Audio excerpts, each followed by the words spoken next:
Hello everyone, I hope you are doing well. This is the ninth video in the internal style concept series. For the next video, I will switch to another format, but at the same time, I will continue working on this series. In my internal style contract series, the last video was about how to choose the right style to practice. That video can be considered a summary of the contract series. After knowing the differences between the three styles, a practitioner should make a decision about which style to focus in practice. It's time to do something similar to the internal style concept series as well. To summarize this series, I would like to talk about training methodology. In another word, how to practice. Over decades of teaching, I have come to the realization that there are many misperceptions about practice in the internal style community. For example, many people don't know how to choose the right path in learning.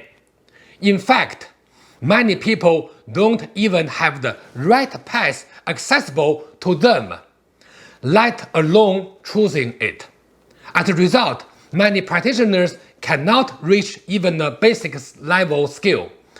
In Chinese, there is a term called 入门 or enter the door. So, what is enter the door? When a practitioner reaches the basic skill level, such as posture, forces, understanding of the theory, application, and other necessary skills, they can be considered to be someone who has entered the door. Bear in mind, someone who has entered the door is not necessarily an indoor student.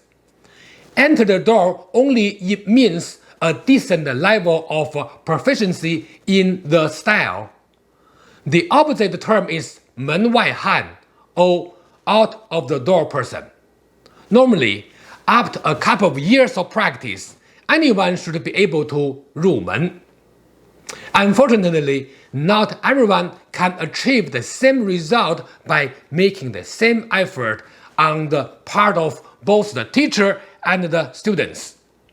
Of course, the teacher should be qualified, but at the same time, the student should follow the right path in learning.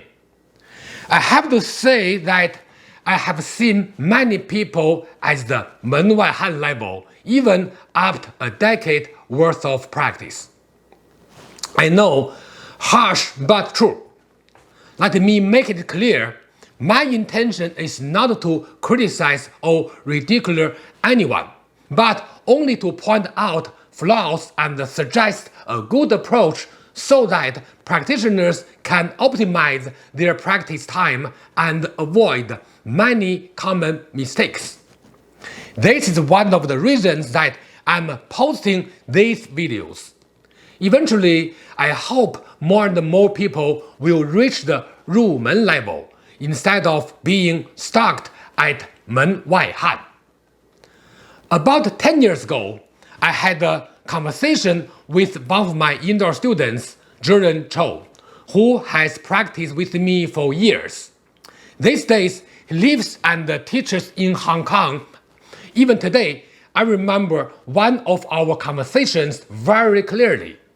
Our conversation was about how to analyze and appreciate the material taught by old generations. He said that many people used the wrong learning methodology. I was impressed by his understanding. So today's video is about using the right learning methodology. This topic can be considered a summary of these videos of this series.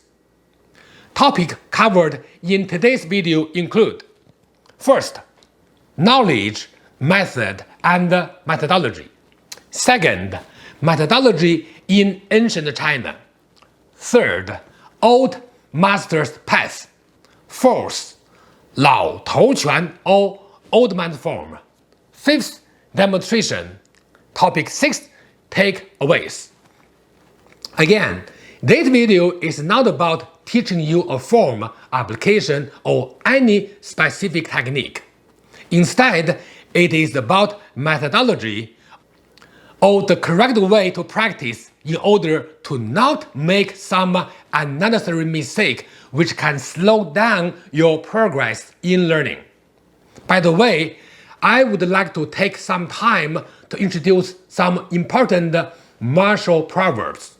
At the same time, I would like to correct some common misunderstanding of some popular proverbs.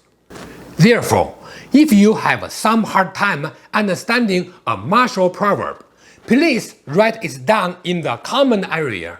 I will explain it for you in my video. Also, I will appreciate your input since I believe two-way communication is a better way in teaching and learning. Now, let's get started. Topic 1. Knowledge, method, and methodology. What is knowledge? It means awareness of or familiarity with different object, event, ideas, or process. Knowledge itself seems very simple on its face value, but if you think deeper, you will realize it is a very complicated topic. For example, what is real knowledge? How do you define the word real? Does real mean something that you can see or feel using your senses? It is a philosophical question indeed. There are different types of knowledge, including personal, procedural, and propositional. In martial arts training, we focus on procedural knowledge since it refers to knowledge on how to do something. There are different ways of acquiring knowledge, such as intuition, authority, rationalism, empiricalism, and scientific method, each with its benefit and issues. For example, when we rely on our feeling, emotion, and instincts to acquire knowledge, that is a method based on intuition. The problem with relying on intuition is that our intuitions can very often be wrong because they are driven by cognitive and motivational bias rather than logical reasoning or scientific evidence. Another very common method of acquiring knowledge is through authority. But the problem of this method is that the source of knowledge might be wrong to begin with, rendering the rest of the process ineffective. Rationalism uses logic and reasonings to acquire new knowledge. This method starts with the premise and the logical rules are followed to arrive at a conclusion. The problem of this method is that if the premises are wrong or there is an error in logic, then the conclusion will be incorrect. Empiricism acquires knowledge through observation and experience. It seems like a good method. Unfortunately, people are limited in what they can experience and observe, and their senses can deceive their vision.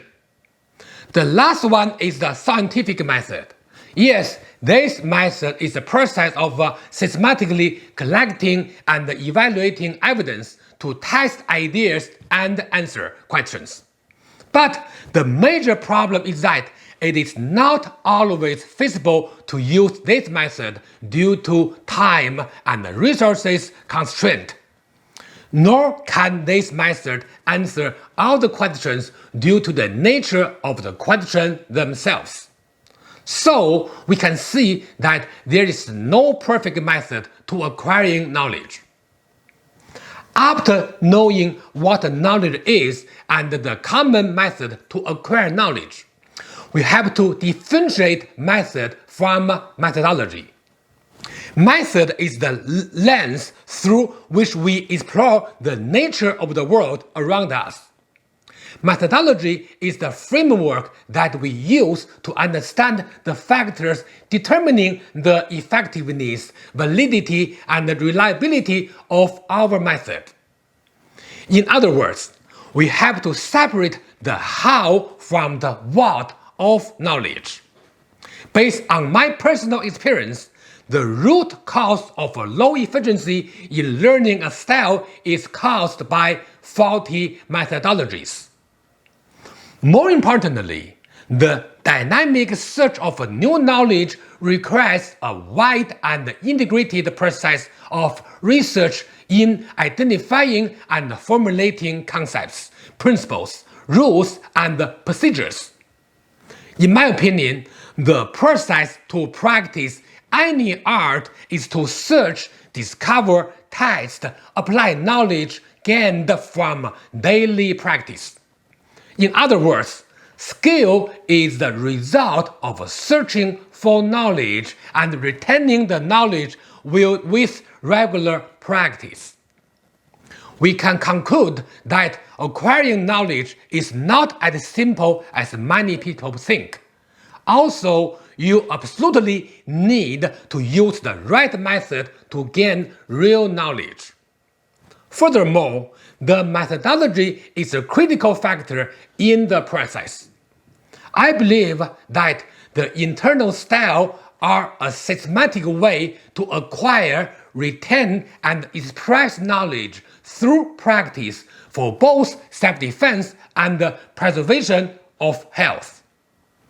Again, this video is about methodology, not a method or knowledge itself. Topic 2. Methodology in ancient China. I mentioned in my prior videos that Confucianism and Daoism focused more on self-cultivation, especially Confucianism. Self-cultivation is the foundation of the entire system. The philosophical concept of self-cultivation has been the practical ground for other aspects. It is part of human development that it emphasized the cultivation of virtue as the basis for a good life. The objective of self-cultivation is to develop yourself, including both mind and body, throughout your life. This can be considered an endless transformation of itself through different processes and including the practice of art such as music, poetry, painting, and spiritual exercise, among others. All the ancient Chinese philosophical system believe that self-cultivation is the way to improve our moral capacities. Some specific practice in these systems aimed to improve self-knowledge and care of the self and others, self-fulfillment and self-discipline, among others. To achieve these objectives, ancient philosophers introduced specific methods and methodologies. I would like to briefly introduce some of them. Confucius said, 学而不思则罔，思而不学则殆, or learning without thinking leads to confusion. Thinking without learning ends in danger. 朱熹 promoted 格物致知, or to study the underlying principle to acquire knowledge, pursuing knowledge to the end. Wang Yangming introduced the concept of 知行合一, or the unity of knowledge and action. There are other sayings in many classic documents that talk about methodology. We have to admit that since Chinese philosophy focused more on self-cultivation, it is structured differently from the Western system. Personally, I do not want to get into comparative philosophy. What I'm trying to do is to find a solution to help others understand the right methodology to practice martial arts. So let's move on to the next topic. Topic 3. Old Master's Path. There is a very popular quote regarding the practice of the internal styles, 向前辈学习, which means learn from the prior generations. 前辈 in Chinese is a very common term which means senior generations, or anyone who has more experience than us in a field. We all know that in order to practice a skill, we have to first follow someone's teaching to acquire knowledge. That involves imitating their movements, copying their form, practicing their application, understanding their knowledge shared by them. However, what people neglect most often is the methodology. In other words, every practitioner understands what to study, why to study, but not many people understand how to study. Do you think it is correct to say that I will study and practice a master's form and application the way it looks in his senior age? I think many people will answer yes. However, my answer to this question is resounding no. I believe that the best way to learn a master's practice is to analyze the master's entire learning path, not just their final practice. Let me explain the methodological reason behind my claim. Many people often immediately think that their practice would improve by following the structure, demonstration, or the written work of a famous master. Of course, you can improve your practice by doing so. But the problem is that no matter how hard you try to imitate the master's practice, you would never reach even a fraction of the level of their skill with mere imitation. Because we all have different body shapes, different ways of learning and practicing the same topic.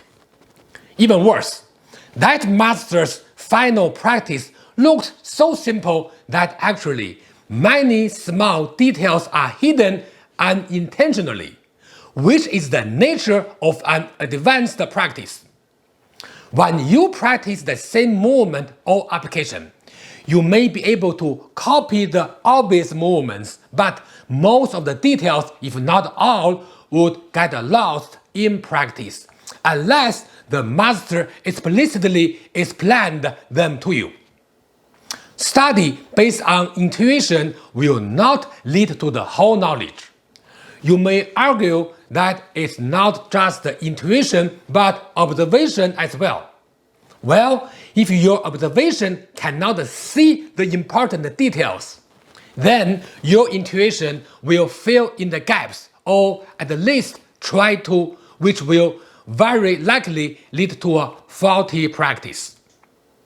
Yes, you can improve the situation by adding other methods, such as testing the movement with a training partner, analyzing each movement in more detail by yourself.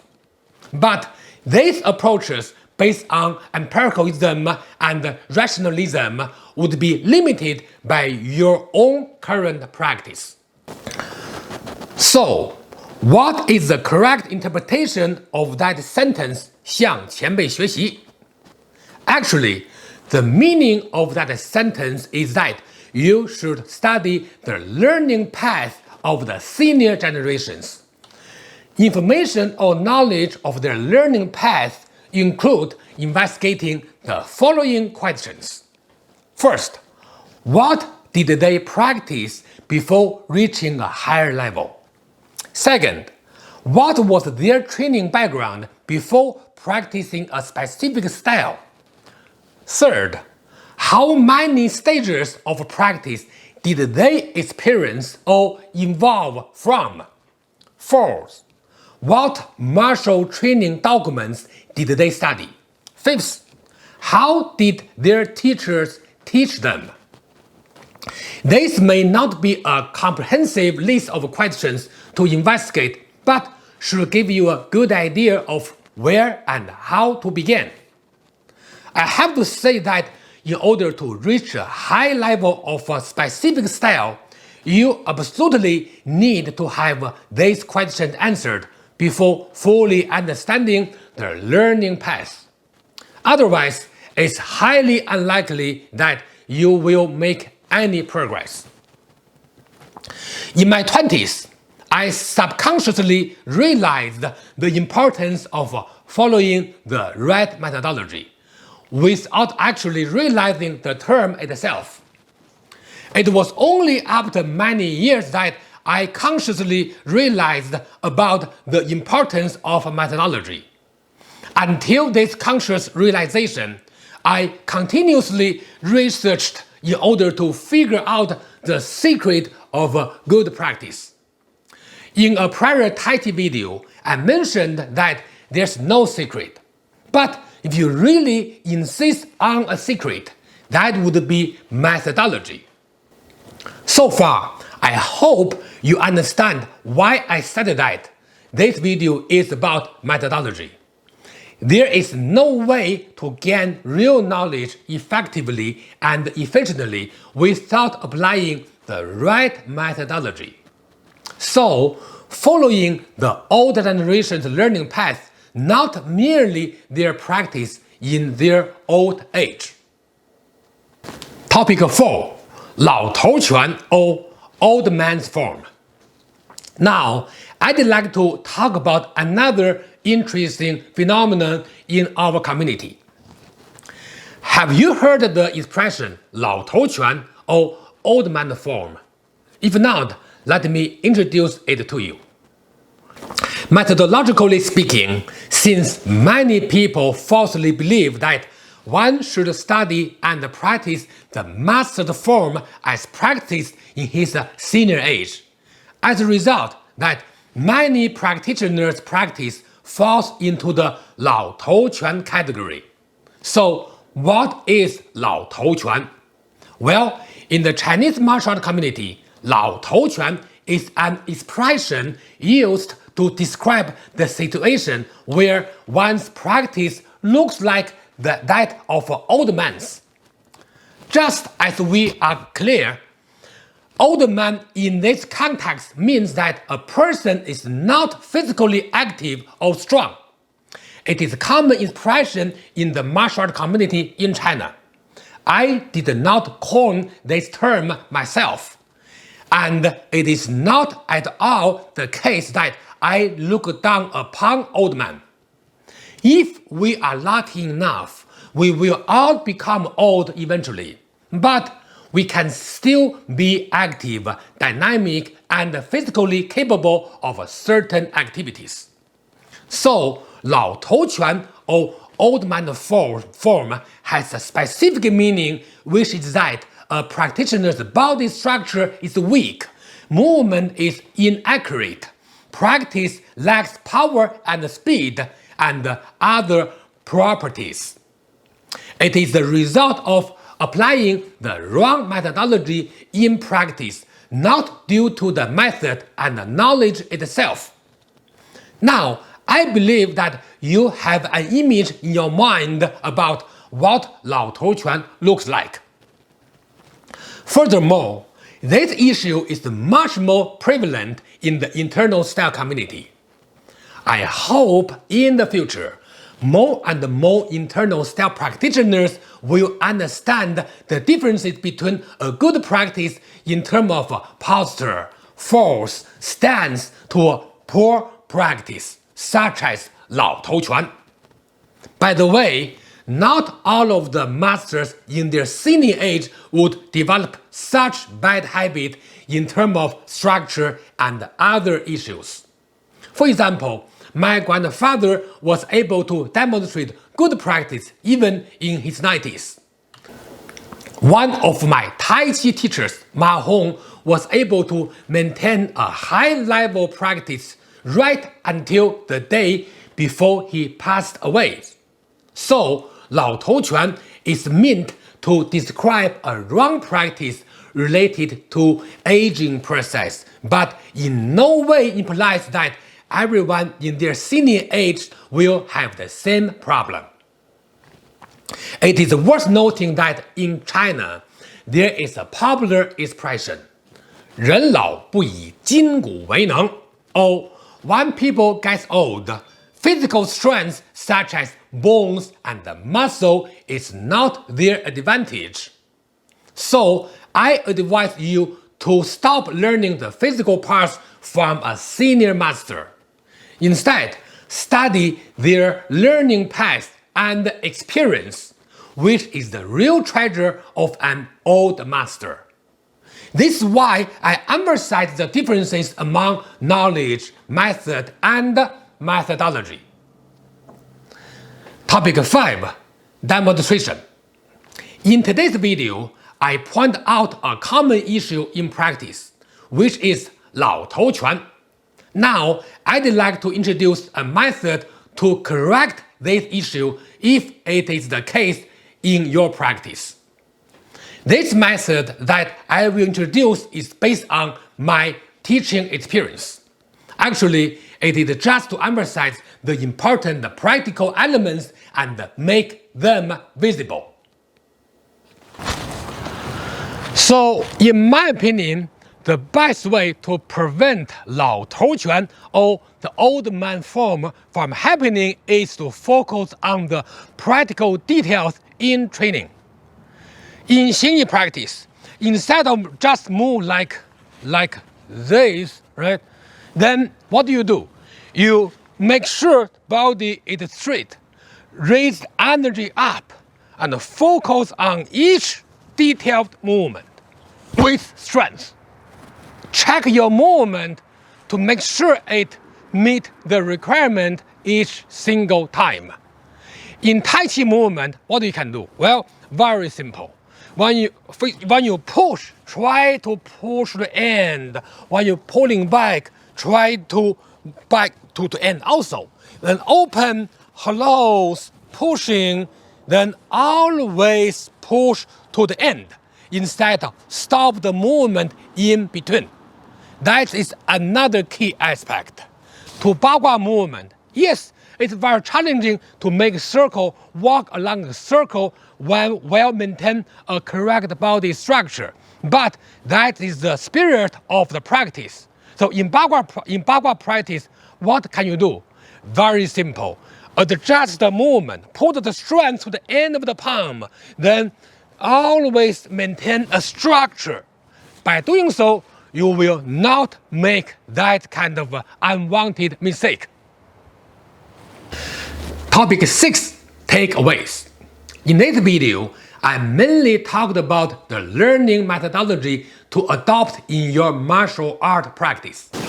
First, many people unfortunately remain stuck as the 门外汉 or out of the door person, even after more than a decade's worth of practice due to faulty learning methodology. Second, every learning methodology has its strength and weakness. Third, an expert level practitioner's movements contain a lot of hidden details which may not be apparent to a beginner. It will not help the beginner to simply copy the master's movement. Fourth, Chinese philosophers such as Confucius, Zhu Xi, and Wang Yangming have talked about learning methodologies. Fifth, 老头拳 or old man form implies poor quality in movement and strength. It may not sound politically correct, but then again, it's not my creation and there's not such I can do about it. I suggest you pay attention to the implication of the term and not merely to what it sounds like. Sixth, many practitioners, including my grandfather Yang Qinglin and also my Tai Chi teacher Ma Hong, were able to maintain high levels of movement and strength well into their senior years. In other words, they did not possess old man form even after becoming old man. That is possible for you as well if you adopt the right methodology and combine it with your regular practice.